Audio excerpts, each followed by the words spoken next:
الرحيم. الحمد لله وكفى وسلام على عباده الذين اصطفى. أما بعد، فأعوذ بالله من الشيطان الرجيم. بسم الله الرحمن الرحيم. يا أيها الذين آمنوا قوا أنفسكم وأهليكم نارا وقودها الناس والحجارة عليها ملائكة غلاظ شداد لا يعصون الله ما أمرهم ويفعلون ما يؤمرون. صدق الله العلي العظيم. وقال رسول الله صلى الله عليه وسلم: خيركم من تعلم القرآن وعلمه، او كما قال علیہ الصلاۃ والسلام. معزز علماء کرام، ائمہ اعظام، اس شہر کے نوجوان اور بزرگوں، دوستوں اور پردہ نشین خواتین، اس طرح کے جو جلسے ہوتے ہیں وہ اصل طلبہ اور طالبات کے ہوتے ہیں. آپ ماشاءاللہ بہت دیر سے بیٹھ کر یہ دیکھ بھی رہے ہوں گے کہ طلبہ نے اور طالبات نے کتنے اچھے انداز سے اپنے مافی ضمیر کو ادا کیا. اس طرح کے پروگرام رکھنے سے مقصود یہ ہوتا ہے آپ کے سامنے ایک طرح سے تعلیمی مظاہرہ پیش کیا جائے. سال بھر بچوں نے اس مکتب میں کیا تعلیم حاصل کی اور انہیں زیور تعلیم سے کیسے آراستہ کیا گیا، ان کی تربیت کے لیے اور ان کے دینی مزاج کو بنانے کے لیے کیا کیا ان کو سال بھر تعلیم دی گئی. آپ نے مختلف پروگرام کے ذریعے سے بھرپور آپ نے اس کا اندازہ لگا لیا ہوگا. اس طرح کے مکاتب کی کتنی بڑی اہمیت ہے. آج کے اس ماحول میں، آج کے اس پرفتن دور میں اس طرح کے مکاتب کی کتنی بڑی ضرورت ہے، اس بات کو ہم سب جانتے ہیں. بس اسی سے متعلق چند باتیں کہہ کر میں انشاءاللہ اپنی جگہ لے لوں گا، اس لیے کہ وقت کافی ہو چکا ہے. دیکھیں، اولاد جہاں اللہ تبارک و تعالیٰ کی بہت بڑی نعمت ہے، وہی والدین کی بہت بڑی ذمہ داری بھی ہے کہ اولاد کو دینی تعلیم سے آراستہ کرنا اور اولاد کی بہترین تربیت کرنا.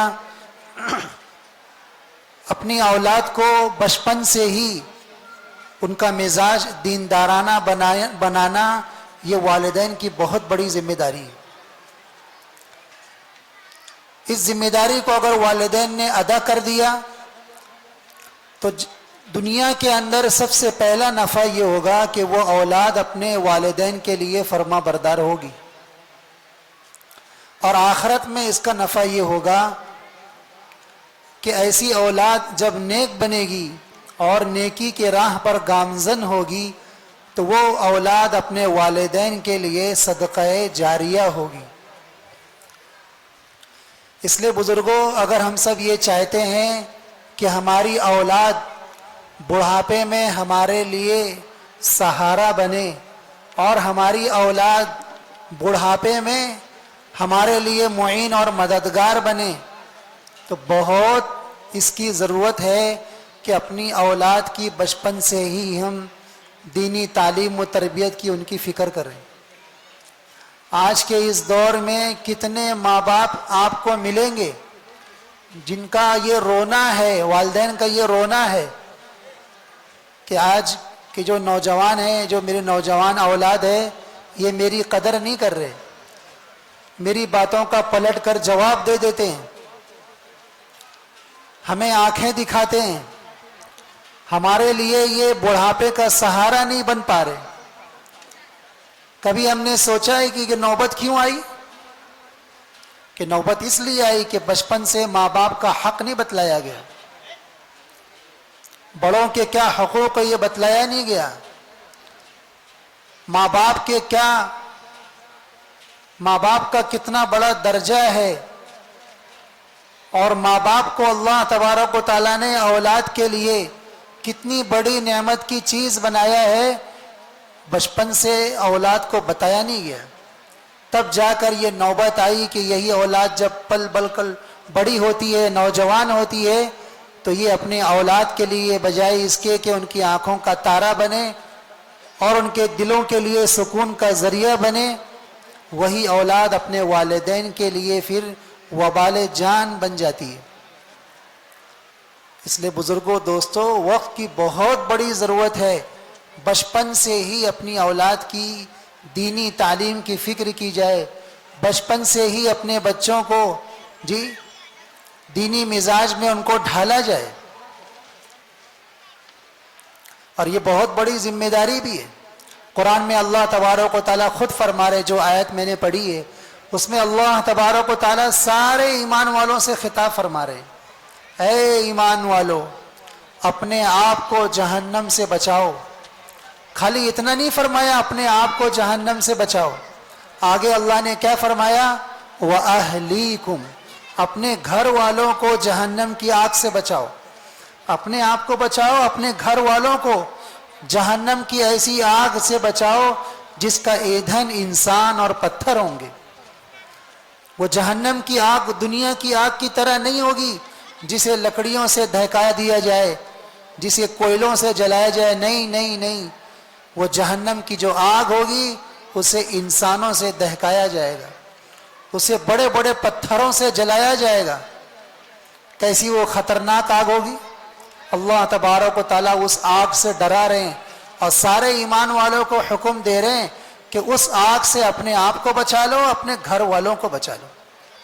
حضرت علی رضی اللہ عنہ نے اس کا طریقہ بتلایا کہ اس کا طریقہ یہ ہے، اپنے گھر والوں کو جہنم کی آگ سے بچانے کا طریقہ یہ ہے کہ اپنے گھر والوں کو دینی تعلیم دی جائے، اپنے گھر والوں کی دینی تربیت کی جائے۔ یہ دینی تعلیم و تربیت یہ اس خطرناک آگ سے بچاؤ کا سامان ہوگا۔ تو اس طرح کے مکاتب میں بزرگوں وہی دینی تعلیم دی جاتی ہے، ان بچوں کی دینی تربیت کی جاتی ہے۔ ان مکتب میں پڑھنے والوں کو، ان مکتب میں پڑھانے والوں کو آپ معمولی نہ سمجھیں، یہ بہت بڑا کام کر رہے ہیں۔ آپ کے بچے پڑھ رہے ہیں، آپ ماہانہ فیس دے رہے ہیں، آپ کے دل و دماغ میں کبھی یہ بات نہ آئے کہ میں تو ان پڑھانے والوں کا حق ادا کر رہا ہوں، نہیں نہیں، آپ کے بچوں کو یہ پڑھانے والے جو تعلیم دے رہے ہیں، انہیں قرآن و سنت سکھا رہے ہیں، زندگی گزارنے کا طریقہ اور سلیقہ سکھا رہے ہیں، اس کے عوض میں پوری دنیا کی دولت بھی ہیچ ہے، کم ہے، معمولی بات ہے۔ آپ کے بچوں کو یہ قرآن پڑھا رہے ہیں، آپ کے بچوں کو سنت پڑھا رہے ہیں، آپ کے بچوں کو سنتوں سے آراستہ کر رہے ہیں، آپ کے بچوں کا دینی مزاج بنا رہے ہیں، مختلف پروگراموں سے، مکالموں سے، نظم نعت سے آپ نے اس کو محسوس کیا ہوگا۔ اس لیے بزرگوں، دوستوں، اس طرح کے مکتب کی اہمیت کو ہم سمجھیں، اس طرح کے مکاتب ہر جگہ قائم ہوں، مکاتب کا جال بچھایا جائے تاکہ جب ارتداد کی مسموم ہوا چلے تو یہ مکتب کے پڑھنے والے بچے جب اس نوجوان بنیں گے، بڑے عمر کے ہوں گے، تو وہ ارتداد کی مسموم ہوا ان کا کچھ بگاڑ نہیں پائے گی۔